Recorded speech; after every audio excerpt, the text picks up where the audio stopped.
I'd like to introduce Dr. Kirkwood, who is the director of the Children's Hospital of Colorado's Psychology and Neuropsychology Department through our rehab group. He is also the co-director of the Concussion Program. He's going to talk a little bit to us now on neuropsych testing for our children pre and post-hemispherectomy. Perfect. Yeah, that'd be great. There you go. Thanks a lot. It's my pleasure to be here this morning. I'm a neuropsychologist, pediatric neuropsychologist at Denver Children's Hospital. And I'm going to talk about neuropsych assessment in the context of hemispherectomy and a bit about outcomes and intervention as well.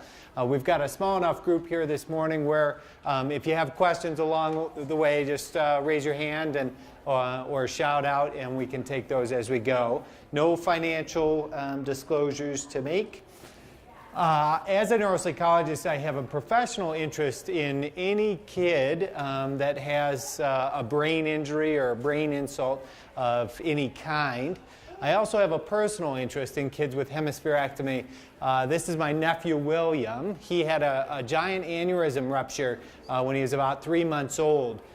Developed intractable epilepsy seizures after that and underwent a hemispherectomy last year. I'm happy to report he's seizure-free, so that's great. He's faced a lot of developmental challenges, as some in the room know better than I. And as a neuropsychologist, it's been interesting for me to watch him on a regular basis over the years. And also watch my sister and her husband struggle with their own challenges in raising a child with special needs. So what is neuropsychology? We talk about it as the study of brain-behavior relationships.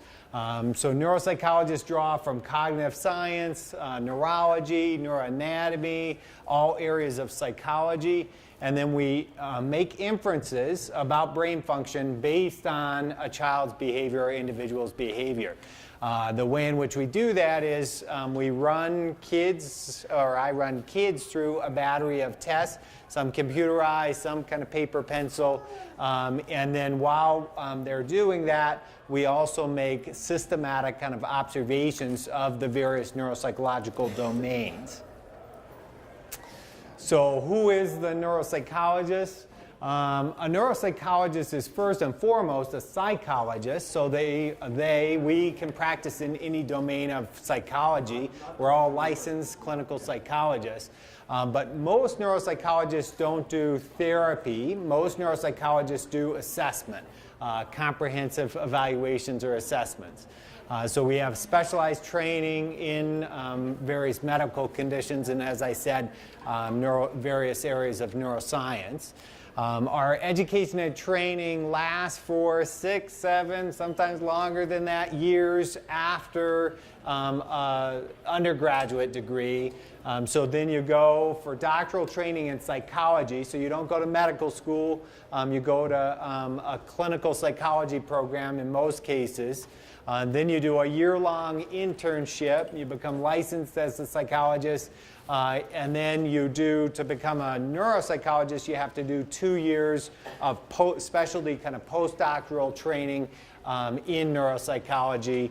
And then most neuropsychologists are at this point kind of board certified, where we undergo kind of a rigorous peer review process. So what kinds of referral questions do we get as neuropsychologists? How has my child's medical condition affected him or her cognitively? Why is my child having difficulty learning, or why is my child struggling in school? We consider various kind of diagnostic entities. So does my child have ADHD, a learning disability, an intellectual disability? Is my child functioning where he or she is supposed to be, kind of in comparison to his or her peers, either at a grade level or age level? Is my child making progress after surgery, let's say in the case of hemispherectomy, or in the context of a medical condition of some kind? How do we support the kids learning at school? How do we manage behavior optimally in the context of a medical condition? And then also neuropsychology frequently speaks to transitional points.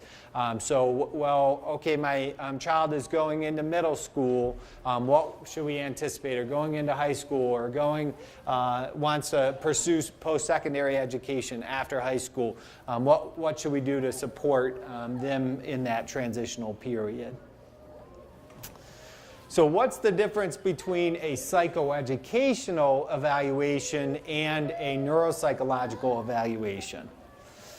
There's a lot of information up here, but just to summarize somewhat briefly, I've broken down kind of the various certain domains here and how there are some differences between a psychoed eval and a neuropsych eval. A psychoeducational eval, in most cases, not all, but in most cases, takes place within an educational or school setting. A neuropsych eval takes place in an outpatient hospital clinic or medical center clinic, or there are neuropsychologists in private practice as well. So there aren't neuropsychologists in school systems for the most part. So what's the purpose of the evaluation? A psychoeducational evaluation that is conducted through the school system, the primary purpose is for education. So it may have some implications for functioning kind of in the home or the community setting, but really the primary purpose is for education. So to identify whether kids are eligible for special education, a 504 plan, and then to classify kids in various educational rubrics, and then intervene kind of in the school setting to help ensure appropriate educational progress. So that's the purpose of a psychoeducational evaluation. The purpose of a neuropsychological evaluation, and there's lots of overlap here, but the purpose of that is really to understand a child's behavior.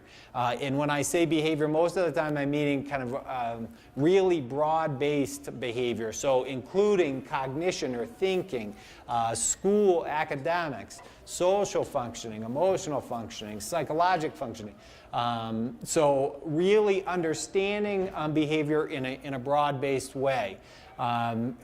Neuropsychologists can diagnose, so if a child has ADHD, they can make that diagnosis, or autism, or intellectual disability. And in the school setting, they don't really make diagnoses as much as they classify for educational purposes, and there's a distinction there. And then neuropsych evals are really intended to make recommendations across a variety of settings. So neuropsychology may influence medical management or educational interventions or psychosocial development. So again, a neuropsych evaluation is most of the time a broader-based evaluation. The timing of it, for kids with significant developmental needs or educational challenges, most psychoeducational evaluations happen early on, and then, but they really can happen for mildly affected kids. They really can happen at any time during the educational career of the kid. And once a special education determination is made, then there's a reevaluation to ensure that the kids still qualify for special education services, and the plan is up to date every 3 years, called the triennial. So the timing of a neuropsych eval is really at the healthcare providers. When a healthcare provider like a neurologist or a physiatrist, a rehab medicine doctor, or a primary care doctor, or a parent has relevant clinical questions. So that can take place anytime throughout a child's life. It can happen early when the child is preschool age or school age, or even in high school or college or later. The breadth, how comprehensive a neuropsych eval or a psychoed eval is, most often it's limited to IQ testing, kind of overall cognitive ability, academics, reading, spelling, math, and then behavioral adjustment, checking to kind of see are the kids doing well behaviorally in the school setting. The breadth of the neuropsych eval is much broader. It includes multiple cognitive domains that I'll go into some detail covering in a minute, but things like memory and attention and executive functioning, in addition to academics, in addition to adaptive functioning or daily living skills, and psychologic status and social status of the kids. The interpretive background also differs between a psychoed eval and a neuropsych eval. A psychoed eval is really trying to understand the effects of a disability on educational progress. So is the child making appropriate progress or not in the school setting specifically? Neuropsych background is a bit different from an interpretive perspective. We are interested in examining, again, these brain-behavior relationships within a child's development and the medical condition of the kid, and coming up with a profile of strengths and weaknesses. We all have that. So understanding each individual child's strengths and weaknesses, and what does that mean for current functioning, but also for the future. So there are some differences between a psychoed eval and a neuropsych eval. Yes? Are they given by the same, so is the psychoeducational that's done in the school environment also given to, is that person a neuropsychologist as well? That's a great question. There really aren't neuropsychologists in the vast majority of the school systems. So what you have there in the school system is a school psychologist. And most school psychologists, some school psychologists have doctoral level training, but most school psychologists have master's level training, whereas all neuropsychologists are doctoral level providers in addition to kind of 2 years of training, most of the time in a hospital setting. So the information somewhat differs between what the school provided versus the neuropsych that we had done. More appropriately, the neuropsych would be a little more correct. Well, the neuropsych eval will be more comprehensive, and from a diagnostic perspective certainly can help families understand, well, what diagnoses apply and how to manage things not just in the school setting, but more broadly. The school-focused evaluations are school-focused evaluations. These psychoed evals are really focused specifically on how are the kids doing in the classroom setting, and are they making kind of progress in school. They're less concerned with does the kid have friends outside of school or how home life is, and then they don't have the background or training to probably make inferences around how the child's medical condition, especially for something as complex as kids undergoing hemispherectomy. Yeah. Yes? So do you have are there guidelines around like timeframes when you're in adults, for example? Like when does this no longer really provide you, or does it always provide you with useful information? Most of the time you don't need to do neuropsych testing too frequently.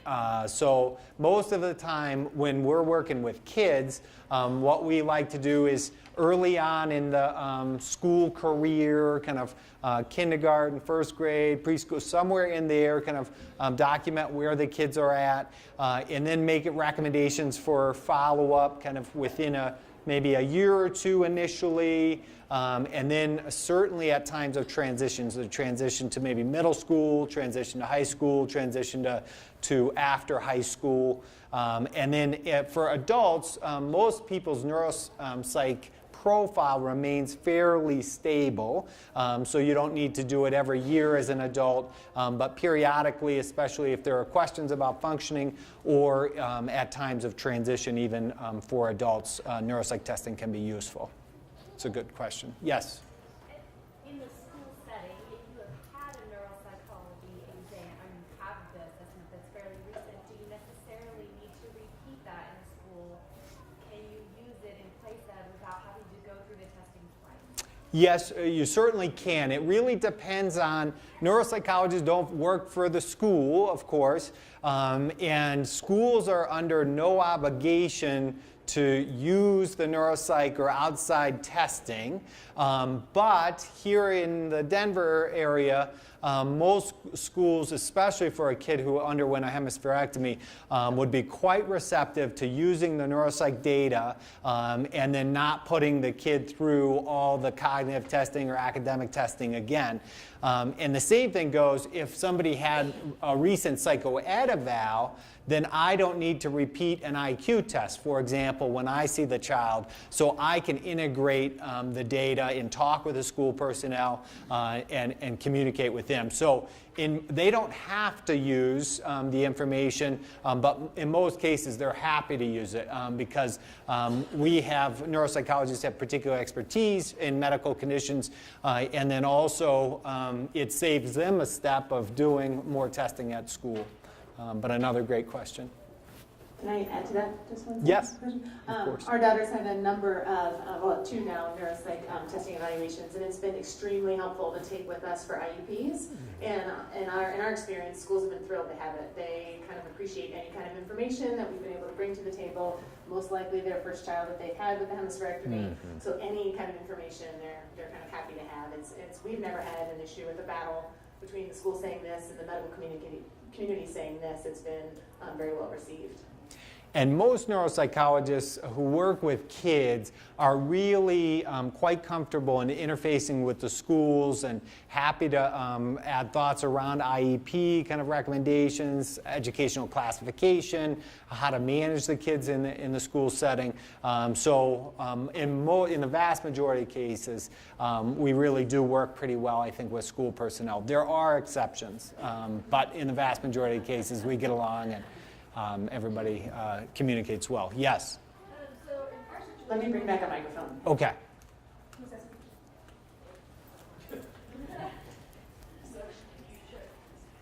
In our situation, my child could start like in a co-op school at 3. So do we get them tested at 3, or do you wait till kindergarten, first grade?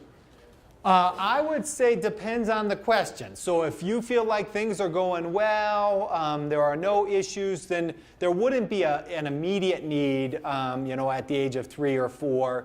But in most cases where kids have underwent a hemispherectomy, you probably would want to begin thinking about seeking out a neuropsych eval, in kindergarten or first grade. I would think at the latest. I'm from a small town in Texas, so this is going to be their very first, probably ever. Yeah.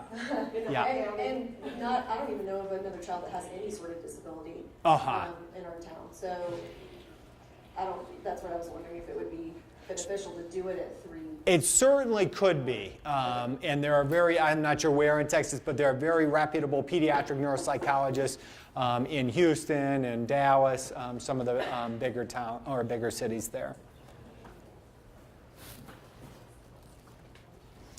So again, kind of what questions are we answering as neuropsychologists?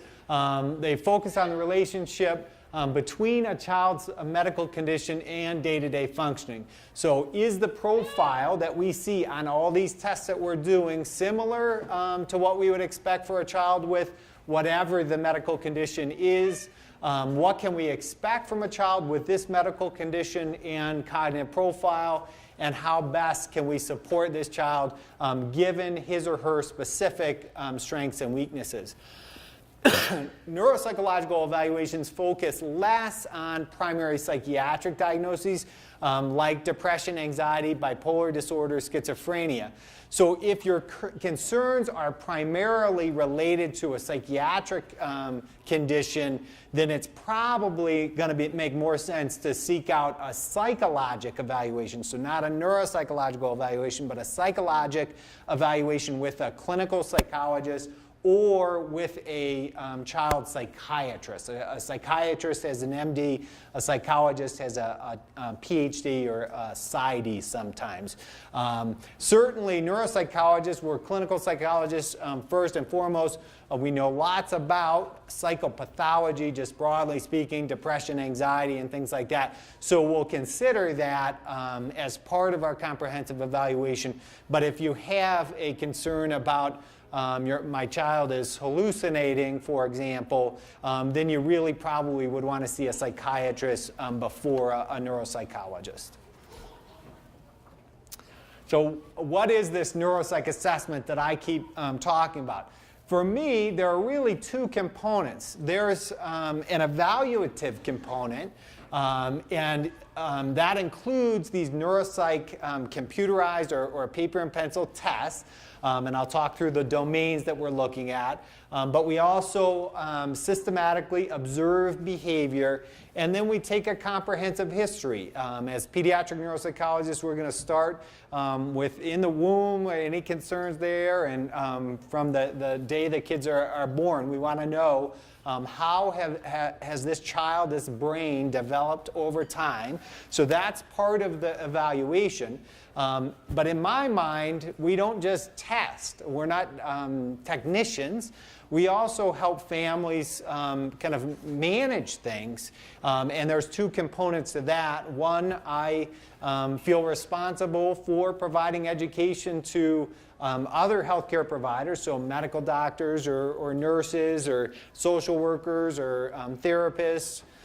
So we provide education to those folks, to school personnel, and then we also make lots and lots of recommendations around medical status. So if a child we thought could benefit from a medication or a change in IEP or psychotherapy or something like that. So we're making lots of recommendations as well. So there's both an evaluation and a management piece. And some people view neuropsych assessment as just neuropsych testing, and sometimes I use that. But in my mind, tests are just one piece of the puzzle to understand a child's overall kind of functioning but to lead into how can we support this child, move this child forward. So all of our tests that we use are norm reference, meaning that we have a good sense of, we get to compare how the child in our office is doing compared with another child of the same age, the same grade. And then we get to plot it against the normal curve, and we can see where the child's scores on lots of tests falls in comparison to their peers. So this is looking at, let me see if I can do this on the computer. So this is looking at an IQ test, the Wechsler scale, but most IQ tests are set up this way, where the mean, the average for the IQ test is 100. So that's dead average. But it's very, very rare to get exactly 100 on an IQ test.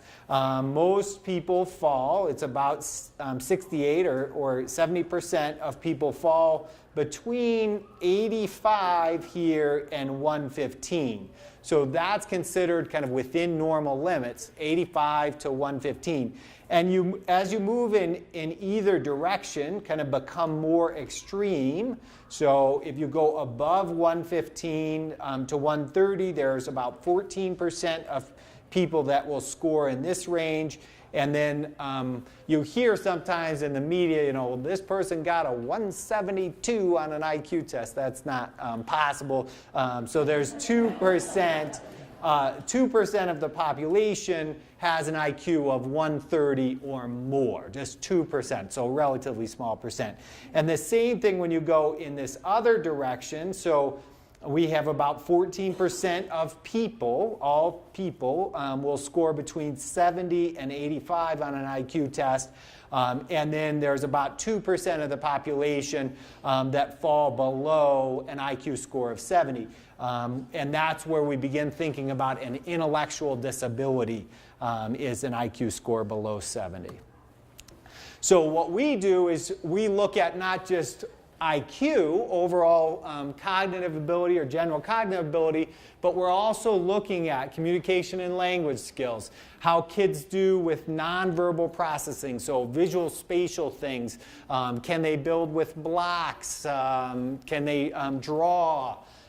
We look at their learning and memory. We look at how fast the brain is processing information. We consider attention. We look at executive functioning, the ability to kind of regulate the self and solve problems at a higher level, remain organized.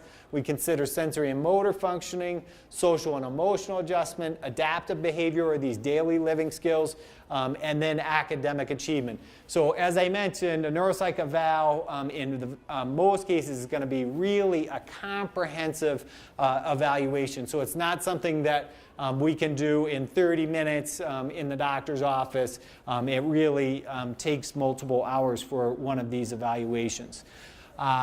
Most neuropsych assessment in pediatrics function the same or pretty similarly, but this is the way we do things in my department at Children's Colorado.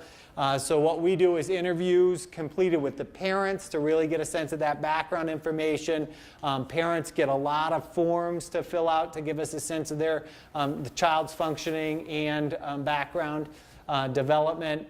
And then we interview the kids, depending on age and functioning.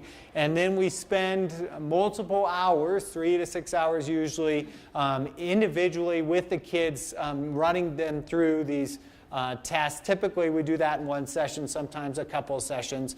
And then the parents come back in maybe a week later, a couple of weeks later, depending on schedules, to hear about the results. So usually you come back after the fact. You don't get the results right then because it takes us a while to score up these tests and communicate with the school personnel. And then after that, the feedback session, then we put together a written report that we send to the parents, the referral source, and typically the primary care provider. And we really have lots of thoughts about school in most cases, so we don't send a copy directly to the school personnel, but we want parents to share it with the school personnel. So that's our process. As I said, it might differ a bit depending on, if you went to Dallas Children's Hospital or saw a pediatric neuropsychologist in Houston, you might get it might be a different process slightly, but it'll be more similar than different. So a quick question. So a lot of our kids have, obviously, hemiplegia, certain are nonverbal. So what would you recommend if we're going to talk to someone about getting an assessment like this? What type of actual accommodations you're going to make as a tester to take those things into account to get a true evaluation of a child? Yeah, most of the time a pediatric neuropsychologist working in a hospital setting is going to be used to working with all different kinds of kids. Kids that are super high functioning, but kids that are much lower functioning who have various sensory and kind of motor issues. And so if you're working with a reputable pediatric neuropsychologist, they'll be able to account for those things as they're doing tests. So if a child has significant motor issues, well, then we don't do tests that require motor responding, require kind of verbal responding or what have you. And then, as I mentioned, we really rely on parents and school personnel for observations of how things are going in the home environment, and that gives us a lot of information about those various domains as well. So it's a comprehensive kind of picture that we try to put together, but most reputable ped neuropsychologists would be able to make adaptations in the testing environment. Is there a certain cognition level of a kid that you kind of find as a cutoff to hours of testing that kind of comprehension versus It, less hours? that's a great question. Lots of real young kids aren't able to do that much testing, certainly not in one session, or lower functioning kids, we need to break it up over a couple of sessions. And it's not like they stay in the office for 3 to 6 hours. I had a little girl this week who had ADHD. She was reasonably high functioning, but she needed a break every 15 minutes. She just could not sustain with me. So that's what we did. We took a break, and she got to use the iPad in the waiting area, and then she'd come back and work with me for a while. So we make adjustments to try to get through. And we would, depending on the functioning of the individual child and need, we would just figure it out to make it work. Less than 3 hours. It depends, yeah. If a child is very, very low functioning, I've seen kids that are blind or significant visual deficits, so they're not able to see the testing stimuli. They're deaf. They don't have much in the way of motor movement. Then I'm not going to be able to do 3 hours of testing with them. But most kids are able to kind of sustain for a few hours with breaks and accommodations for them. Yes. Does insurance take care of this? And if it doesn't, how much does something like this cost? It is priced according to how many hours. So this is not an inexpensive endeavor, but in the vast majority of the cases, because we're seeing the kids for a medical condition, insurance companies will pay for it or reimburse for it, like you're going to see kind of another doctor. But most departments have people that do pre-authorization, so you can call in, talk with people, get a sense prior to undergoing the neuropsych testing how much it's going to cost you personally. If a child just has a learning disability or ADHD, most insurance companies view that as an educational issue, not a medical issue. So many insurance companies don't pay for that. But if a child has undergone a hemispherectomy, there's a medical condition that we would bill under, and insurance companies typically will cover it. Mine's kind of a couple-part question. My daughter is only 2. She was referred to neuropsych, and I don't know why, so we went and saw a neuropsychologist. In talking with her, she realized that we needed to be referred to a developmental pediatrician, so she had neurodevelopmental testing. Mm-hmm. Well, actually, before we even got to the pediatrician's office, we ended up doing some neurodevelopmental testing as part of it's Southern Arizona Autism Research. Okay. And it's through University of San Diego. They're partnered with University of Arizona, all these people. So they did all her testing. And then so when we saw the developmental pediatrician, he's like, well, these are all the same tests I would do. So he didn't repeat them. We just kind of discussed them. Mm-hmm. But how is that different from then going back to the neuropsychologist? I mean, my daughter's 2. Yeah. She's getting ready to transition out of early intervention and into... There's a lot of overlap in the tests that we're doing, kind of especially early on, so that it's probably not going to be much yield if she's undergone that sort of a comprehensive developmental workup. But as she gets older, the tests that neuropsychologists are doing are probably going to be a bit different at the very least than what a clinical psychologist would do or a developmental pediatrician. So in school, I would say it's probably worth pursuing that neuropsych eval. The developmental pediatrician said that he really didn't see a need to see us again for a while because, again, the test is not going to change that much over time. Yeah. But we're talking maybe when she's ready to be kindergarten age, going back to neuropsych. Yeah, I think that would make a lot of sense around kind of kindergarten, kind of checking back in with the neuropsychologist. Yeah. Okay, thank you. Yeah. All right. So what does a report look like? Most pediatric neuropsychologists, the reports are not 1 or 2 pages, but for better or worse, they're longer. So 8 pages, 10 pages, sometimes 13 pages long, where we summarize the history, any previous evaluations, behavioral observations, the results of the test. But really what we try to do is put it all together. So what does all of this mean? The observations, the tests, any school data, what does it all mean? Kind of what are the strengths, what are the weaknesses, what does that mean from a diagnostic perspective? We talk about etiology, why we think the kids are having the problems that they may be having. How is this child at risk moving forward? What protective factors are in place? And then a whole lot of recommendations, 3 pages worth for school or something like that. So typically when there are complex medical needs, we have lots to say about what should happen in the school setting. So we're trying to help school personnel understand the educational impact of the medical condition. How is this child different than a child with ADHD, or different than a child with a straightforward kind of learning disability? What sort of support needs to be in place from an educational perspective, a 504 plan or IEP most of the time? I do, thanks. How best to support the student's weaknesses. And then, as I said before, school doesn't have to listen to what we say as neuropsychologists, but in most cases, they are quite willing to. So what does it look like from a neurobehavioral, kind of broadly speaking, neurobehavioral outcomes perspective in the context of hemispherectomy?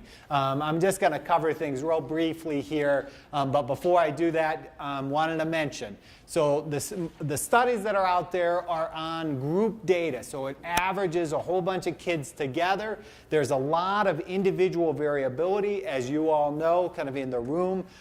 Every child, every person has a unique set of strengths and weaknesses from a cognitive perspective.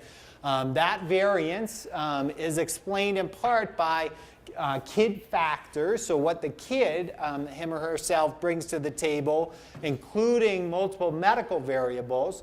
So what is causing kind of the seizures? How young were they when they had the surgery? How long did the seizures last? After a hemispherectomy, have seizures continued? What does that spared hemisphere look like? Is that intact, or are there problems there? Family factors, so all kids have inherited a set of genes from their parents, and that puts them at risk for having certain sets of weaknesses potentially. And then environmental factors. So this is why we get kids into therapeutic programming, because we know the environment can influence outcome from a neurobehavioral perspective. So this is a nice study in describing a lot of kids who have undergone hemispherectomy at the Cleveland Clinic, over 100 kids, and they track them kind of over time to look at functional outcomes. So this isn't neuropsych testing, but looking at functional outcomes. So as you see here, it's about 85% of the kids after hemispherectomy are able to ambulate independently, walk independently. How many kids in this case series had behavioral problems? Well, it's about a quarter of the kids had really significant behavioral issues. And then about half of this sample, after the hemispherectomy, was found not to have any significant behavioral problems. What about school-related functioning? It ranges considerably. So from a quick kind of reading test, about 20% of the kids were able to read appropriately for age. Another quarter were a few years behind grade level, and then the rest had more significant difficulties from a reading perspective. This is all post-surgery. From a school placement perspective, you see about 65% of the kids are able to be mainstreamed after surgery, and then a third or so really have much more significant needs from an educational perspective. Yes? Is this broken down into what hemispheres?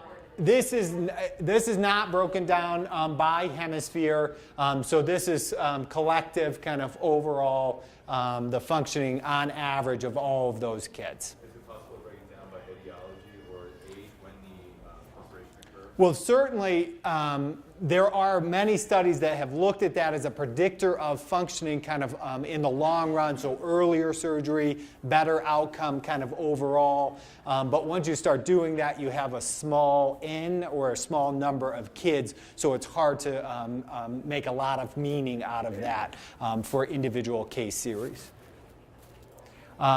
So in this sample, there's only 25 who were of adult age, so not a lot of people, but as you can see, it's about 20% who were gainfully employed, about a third plus were attending a workshop, a day workshop kind of program, and then 42% were, had much more significant needs as adults. So from a neuropsych perspective, there actually haven't been a ton of studies that have looked at outcomes in these specific domains, but on average, it's safe to say, from my clinical experience and what data is out there, that you'll have difficulties in many areas. Not all kids will have difficulties in all areas, but most kids who undergo hemispherectomy will have difficulties, again, on average. What about IQ? It's about 75% of kids who undergo a hemispherectomy have intellectual disabilities, so have an IQ of 70 roughly or lower. And cognitive development often stops or even deteriorates in the context of intractable epilepsy or seizures. So, of course, one goal of surgery is to improve cognitive and functional outcomes. So this is a study that reviewed a lot of studies to see, do we see IQ deterioration, which is used to be a concern? Do we see improvement after surgery? And at the bottom here, it kind of summarizes what percent of kids deteriorated on an IQ test, overall IQ test, by more than like 10 points or so, I think it was. What percent improved or what percent kind of remained stable. So it was 10% in this review who deteriorated from a cognitive perspective. About a third improved, so more kids are improving post-surgery than are deteriorating, but the majority of the kids remain stable from an IQ perspective. And what that means is that they are continuing to develop. They're following their curve. So they're making developmental progress in relation to other kids, so they're not deteriorating from an overall cognitive ability perspective. Yes?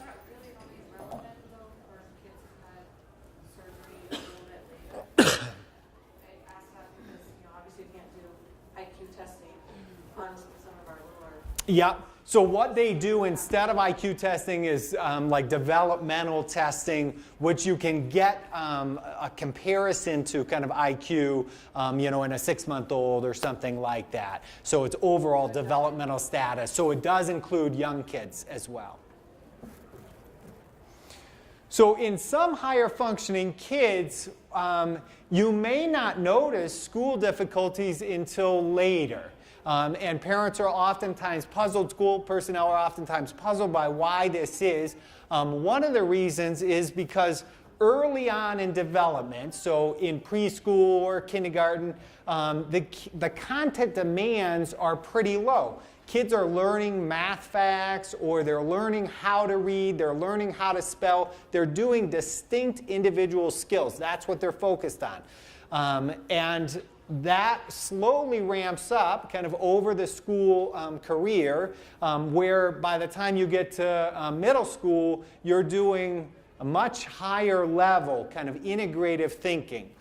At the same time, the content demands are going up, what happens is the natural contextual supports are going down. So how much support parents and teachers are giving kids is really high when the kids are young. I've got a 3-year-old at home, and he is not independent at all. So he needs a lot of support to do everything. But over time, we just naturally lessen the contextual supports that we're providing. And so as the content demands go up, the supports go down. If kids don't have good organizational skills or these higher functioning kind of EF, executive functioning skills, they begin to struggle more kind of in 3rd grade, in 4th grade, and 5th grade when those demands go up. So these are academic stress points. In kindergarten, the kids are learning to just be in a classroom, sometimes preschool, learning to be in a classroom, stay regulated, stay seated. In 1st grade, kindergarten, 1st grade, they're really learning one of these distinct skills, for example, learning to read. By 4th grade, they're using that reading to actually learn other things. So the focus has gone from learning to read to reading to learn. Middle school, they've got to organize. By the time they get to high school, they've got to really do much of that on their own. And certainly in college, they are. So we see kids, higher functioning kids, sometimes struggle at this time point, this academic stress point, because the demands have gone up and the supports for the 3rd, 4th, 5th graders have naturally gone down. So I'm quickly going to run through kind of EF, executive functioning skills. What are these? These are a variety of kind of processes, cognitive processes involved in purposeful, goal-directed behavior. Executive functioning is almost always affected, or in the vast majority of the cases, is affected in kids who have been considered for hemispherectomies or undergone hemispherectomies, have difficulties in at least kind of one of these areas. Most people break executive functioning down into the ability to kind of regulate behavior, modulate, stay in control, stay modulated. So can the kids inhibit or stop a prepotent response? Are they impulsive? Do they think before they act or not? Can they shift easily from one task to another? Emotional control, can they regulate their emotions in a reasonable way? So those are behavioral regulatory capacities or processes. And then higher level metacognitive skills are part of executive functioning, the ability to initiate tasks, to hold information in mind, to plan out, to organize, to monitor your work. So all of those are higher level metacognitive or executive function skills. So what do kids who have EF problems, executive function problems, look like? It's the walking tornado. It'll leave a path of destruction kind of wherever they are. The backpack is a mess. The room is a mess. The desk is a mess at school. They forget. They're really disorganized. They're very forgetful. Don't turn in assignments. They do the work, but then forget to turn it in. Have difficulty completing long-term projects. They're not planful enough for that, organized enough for that, or when things get really complex, they become overwhelmed, not really good at planning, keeping track of time.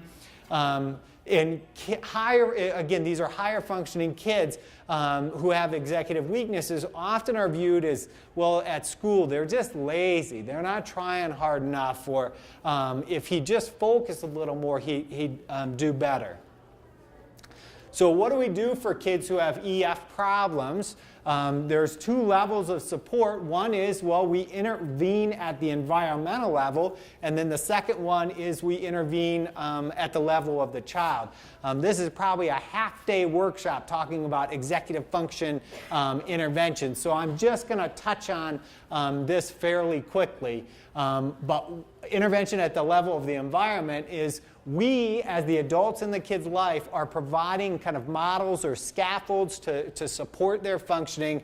And then we also can give the kids, especially as they get older, a toolkit of strategies that they can use to compensate for their executive weaknesses or to improve their executive weaknesses. So these are some of the changes that we think about at an environmental level. So we change the physical environment. So this is, we move the kids to the front of the classroom to minimize distraction. We don't want kids who have executive weaknesses in classrooms that are super disorganized or the teacher lets the kids kind of run a little wild. We want more adult supervision. We can also change the tasks. So we make tasks shorter. Open-ended tasks for kids with executive problems are often very overwhelming and difficult, so we make them shorter. We close-ended. We set up timers so the kids don't get overwhelmed with things. We are very clear about kind of the expectations. And then we as adults are anticipating problems. We're giving reminders. We're cueing early. Well, what about for the kids? What can we do for the kids? I know this is probably hard to see in the back of the room, but I'm happy if anybody wants this slide, I'm happy to email it to you. This is from Mark Ilvesacker. So it's goal, plan, do, and review. So what's the goal? And you can do this with anything at all. You know, brushing your teeth in the morning or getting a big book report project done or something like that. What do you want to accomplish? How do you plan that out? What are you going to need? What are the steps for it? How well, this is an important point for kids with EF difficulties, you want them to predict kind of where are they going to struggle. Are they feeling like they're going to be able to accomplish this given what they've come up with their plan? Then they do it. What problems did they have when they were doing it? What were the solutions for that? And then the post-view, you review it after you're done to see whether it worked or not. And that sort of thing can be very, very important in helping kids get better when they have EF problems. So this is the same kind of thing just in the context of homework. So what materials do I need? How long is it going to take me to complete? What do I need in order to stay focused? When do I need to start? What time did I actually start? How did I do kind of when I was done? That review, again, is very, very important. And then thinking about using that information from the task to do better next time. This is a desk cleaning kind of checklist. So again, these are interventions you're doing with the kid that you're supporting. So what materials do you need if you want to clean your desk? And you check off all of those. And then in a very, very step-by-step way, these are the things that we can do to organize your desk. So kids who have executive functioning problems are overwhelmed. Like they just don't know how to break the tasks down on their own. So that's what you're doing here. You are kind of their frontal lobe. You're breaking things down for them and ensure that they have, many kids, higher functioning kids, have the ability, the skills to do these individual steps. They just get overwhelmed with the amount of it or the complexity. So once it's broken down, higher functioning kids are able to do that. So you can do EF interventions across development. So you can think about it for preschool kids, just planning and organizing in the preschool kid, in the school age child, as well as in adolescence. So really, EF intervention can be thought of in a developmental way. This is just a quick tool that you can use to improve kind of behavioral regulation, kind of the speedometer analogy. So where are you at in terms of how out of control you were feeling as the child? You know, I'm at a 10. I'm really going slow. Things are going well. I'm not mad at all the way up to 100. I am out of control. So you want kids to be thinking about this so they can tune into their own kind of where they're at from an emotional kind of regulation perspective. How out of control are they feeling? And then the next step is to give them behavioral interventions depending depending on kind of what speed they're at. So lots of kids with hemispherectomy have significant behavioral problems. So what can you do in those sorts of situations? Parents can undergo formal kind of behavioral management training. One evidence-based approach there is applied kind of behavioral analysis. Bring in therapists to kind of help improve behavior. Family therapy sometimes is indicated. Sometimes for higher functioning kids, individual counseling or work with a psychologist can be useful. And some of the time medications can be helpful in managing behavior. So I'm just going to end on this note here, and that is, as all of you in the room know, many kids with hemispherectomy face persistent cognitive and behavioral challenges. There's lots that I think can be done to improve those challenges, and I think a neuropsych assessment can be helpful in identifying, okay, these are the weaknesses for one, but then also this is what we can do in an evidence-based way to support those weaknesses and improve those challenges. So despite the cognitive and behavioral challenges that tend to persist over time, there's been a number of studies that have found that some years after hemispherectomy, many parents and young adult patients still rate the quality of life as good or even better than good. And why is that? I think the main reason is because these parents have created an environment that matches well to the kids' needs and are able to support them and adapt to the situation. So even though you might have kind of persistent cognitive challenges, persistent behavioral challenges, I think there's a lot of hope if the environment is set up in a way to match the kids' needs. So there's a couple of different departments that have neuropsychologists in them at the Children's Hospital of Colorado. One is the Department of Neurology, and then the Department of Rehab. I'm in the Department of Rehab. If you have any questions, feel free to email me. I'm happy to send a copy of the slides or book suggestions or anything on EF or anything else. And then that's the numbers to call to do an intake or get schedule an appointment are there as well. So, questions? Yeah. Oh, thank you. I just want to make one quick announcement, and we're going to keep the floor open for some questions. First, thank you. That was really terrific for our families. Thank you so much. If any of the young adults are going to attend the social self lunch, that does start at 11:30. It's downstairs in the Birch conference room. For the rest of us, we actually have a half an hour to ask some questions, collect our kids, and get over for lunch at 12 o'clock. But as long as Dr. Kirkwood has some extra time, let's open the floor up for some questions. So whoever raised their hand first back here. Right back.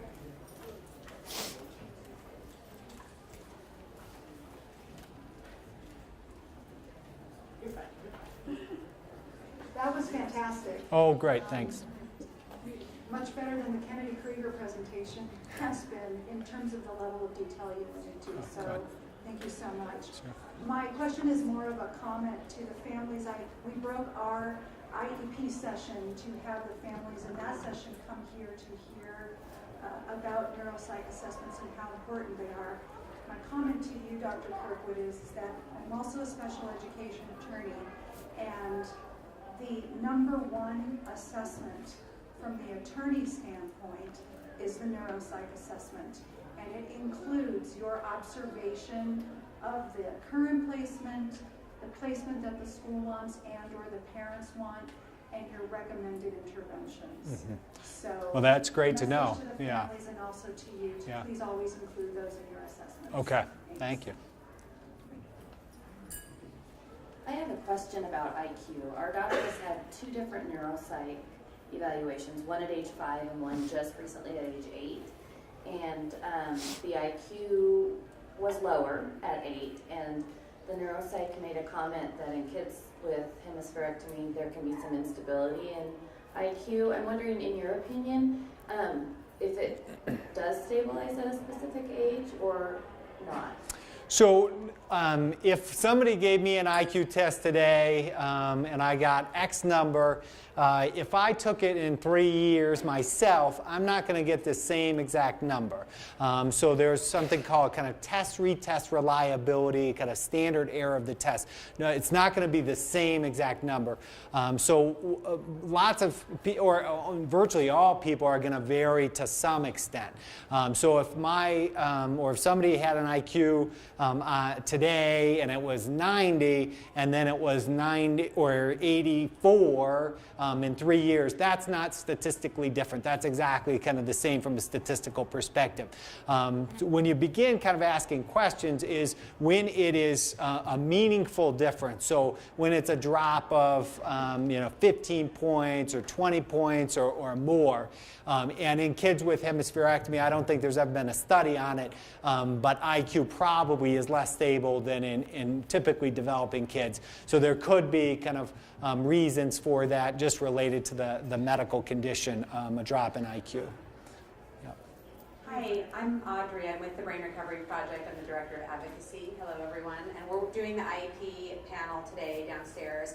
I just wanted everyone to know, because I think it's really important, I brought copies of my son's 2 neuropsych evaluations and an autism rule-out evaluation that was done at UCSF in San Francisco, where we live, that you're happy to look at if you want to know what it looks like. So I have them from 3 different ages. I also have a copy of the study, the report, the article that you shared, and some other research articles. So we're down in Alder downstairs, and we're going to be there all day. So you can come find me and talk to me. I'm happy to email you links, etc. So I just want to let you know that's available to you. Great. Thank you. Yes. I just want to ask, I think I understand this to be true, but I want to know, is it fair to say that for those of us with children who appear to be lower functioning, nonverbal, significant physical impairment, that even if you can't use the standard norm reference test or you have to modify them in some way, that a neuropsych evaluation is still a valuable tool that we should be exploring, that there is something to come with that evaluation and recommendations to be made that would be beneficial for our children and advocating for their school? I think the answer to that is yes in most cases. I've seen parents or seen kids where the parents have done everything right. I just say, keep going.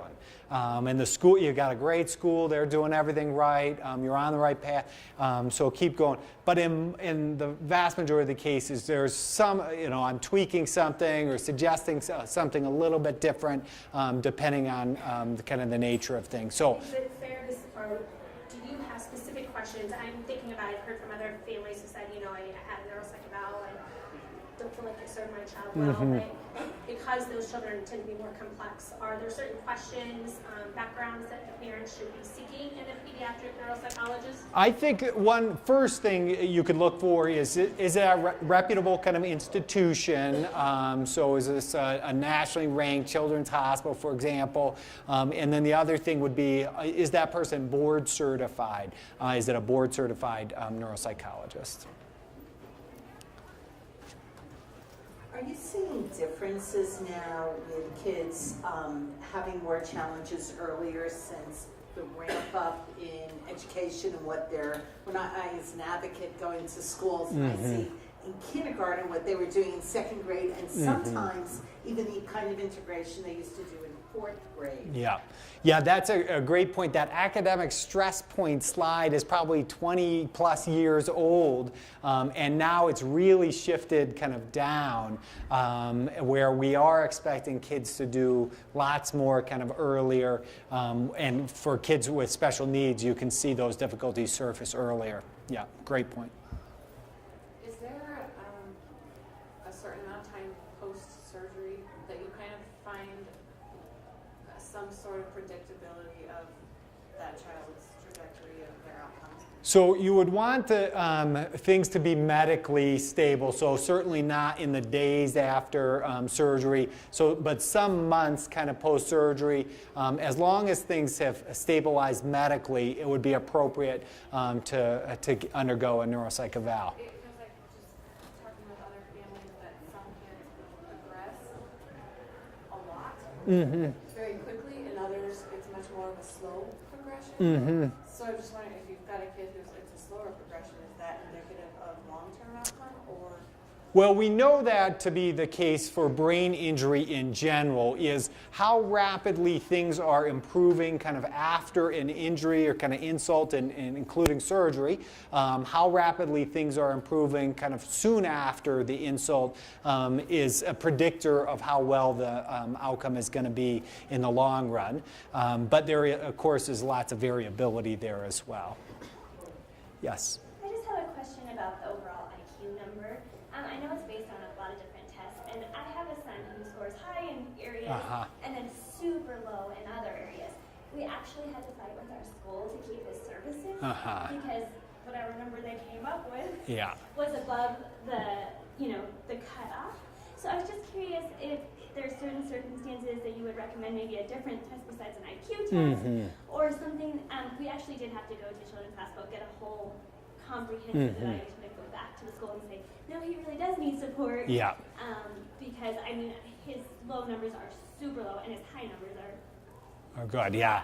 That's a fantastic question, which is exactly the case. An IQ test consists of 10 subtests looking at a variety of skills. And sometimes when you average, the 10 scores can be really discrepant. But then when you average it, it comes out okay. And the school might be resistant to services. But for most kids with hemispherectomy, if they underwent a neuropsych eval, that could be a powerful tool in advocating kind of for services. Because we're not just doing IQ testing, we're tapping into all of these domains that help to kind of determine IQ. So that's an argument, I think, a nice, powerful argument for why a neuropsych eval would be indicated. But that's another good question. Yes? I have a question. What battery of tests would you recommend for an LSSP in a school setting, since they can't make modifications to standardized testing, be it IQ or functional living testing in a school environment? What battery of testing would you recommend for people that are approaching their PPCD years to get that initial IEP correct, to test those certain specific points? Like she was saying, you've got highs and lows, which I have with my child as well. To overcome the visual and the motor, things like that, because I know with some you can make a recommendation and ask for certain tests. Yeah, I personally don't think there are better psychometrically, statistically tests than other tests, but it's not about the specific test in my mind. It's about who's interpreting the test, who's administering the test. Does that person know what they're doing? Does that person understand kids, for one? Do they work with kids on a regular basis? And then secondly, do they understand the medical condition? That is by far and away much more important than any individual test. But if you email me, I could send you a list of reputable tests or something like that if you would want. Any other questions?